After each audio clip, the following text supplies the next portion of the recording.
we have had victims come out and say that this is grossly unfair.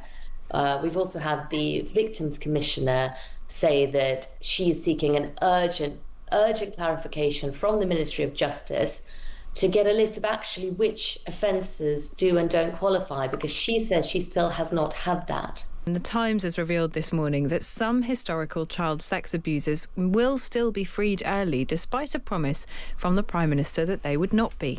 It comes as The Sun this morning reports that Andy Burnham faces being taken to court by furious police unless he reverses a decision not to include those convicted of manslaughter in his early release plans. In not doing so, it was revealed yesterday that the two men who were convicted of the manslaughter of PC Andrew Harper will be released early, despite the case triggering the review in the first place. Unfortunately, no minister was available to speak to us this morning or answer any questions on this story, but our political editor, Anna Mikhailova, is here to take us through what's happening. Good morning, Anna. Good morning, Kate. There are new revelations in the Times this morning. Historical child sex offenders will not be included. Just take us through what this means. So, like you said, the government and Andy Burnham personally said that serious child sex offences will be excluded as a result of his review. But the difficult thing is that there was a legal change in 2003 which changed the way that child sex offences were assessed, were done. And the changes announced only apply to offences after that change, which means that even if someone actually went to prison recently, but the offences happened before then, they are still eligible. And we have had victims come out and say that this is grossly unfair. We've also had the victims commissioner say that she is seeking an urgent clarification from the Ministry of Justice to get a list of actually which offences do and don't qualify, because she says she still has not had that. And I think that's the thing that struck me most reading this article in the Times today, Anna, is that it doesn't seem that the Ministry of Justice has a full list of offences which are included, or at least not one they're willing to make public. I mean, look, we are waiting to see at the moment. What we've had is the new Justice Secretary yesterday come out, answer questions on this issue, but this was obviously not one of them. And like you said, we don't have the Justice Minister on with us this morning. We can't ask him. And the worst thing about this situation is, as has been the case with this early release scheme from the start, is of course any victim hearing this, listening to this, reading this morning will be really, really worried about what it means, and also anyone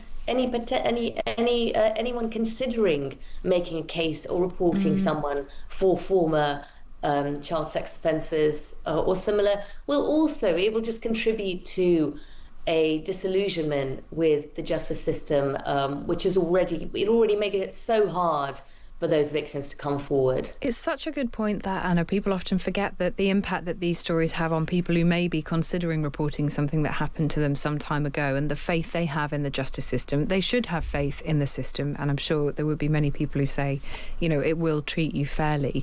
But the police themselves don't have a huge amount of confidence. The front page of The Sun this morning says, "See you in court, PM." They're talking about taking legal action against this decision, partly because of what's happened to the family of PC Andrew Harper. Yes, I mean, the pressure surrounding PC Andrew Harper's case is growing, by the day. We've now got a petition that's been signed by over 100,000 people to exclude him from exclude the two killers who are eligible for early release. That petition will now be heard in Parliament if nothing is done, because it's past the threshold. And you have police chiefs come out and say that the police officers who were in court during the sentencing over Andrew Harper, and who actually testified, they are horrified by this. They are saying that they are having to relive that process, which included the killers laughing at them in court. So, all of these stories are coming out. His mother has said that she is bitterly disappointed with the government.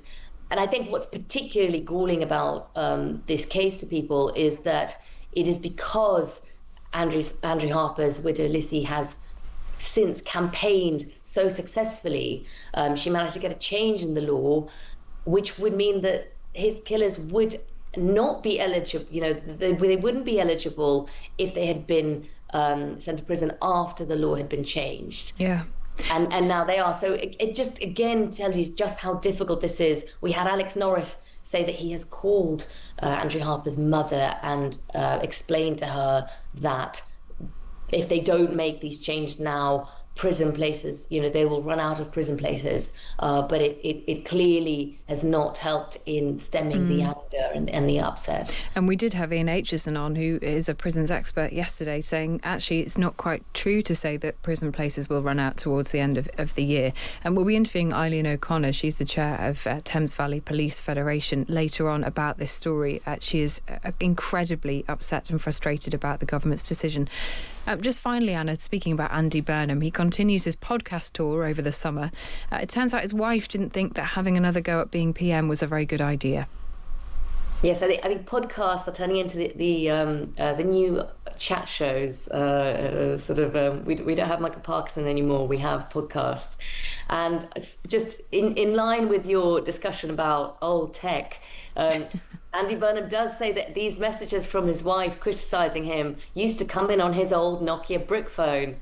Because the podcast has only just dropped in the last half hour or so, I haven't been able to listen to see if he also reveals that he used to play Snake on his old Nokia. But we might have that detail shortly. Look, I think obviously these are much more soft. They're soft interviews. They're designed to spend more time getting to know the person. There is definitely room for him, and it is interesting, these insights about his wife, who we know very little about. And Andy Burnham says that she is quite blunt in telling him where he has failed or in criticising him. She doesn't hold back. So we know a little bit more about her. Yeah, it's really interesting, especially as you say, her message to him about answer the effing question, which was when he was previously in government. Anna, always great to have you with us. Thanks very much for joining us this morning. Thanks, Kate. That is our political editor, Anna Mikhailova. I will say I don't want to hear moans about privacy. Well, I don't know that we'll... In light of this. Because what you're talking about my wife, when that's now what you're doing to trade off when you go to a podcast where you talk about your private life in order to be seen as cuddly and cosy to a friendly audience. You can't have both of those things operating, can you? You either are private or you're not private.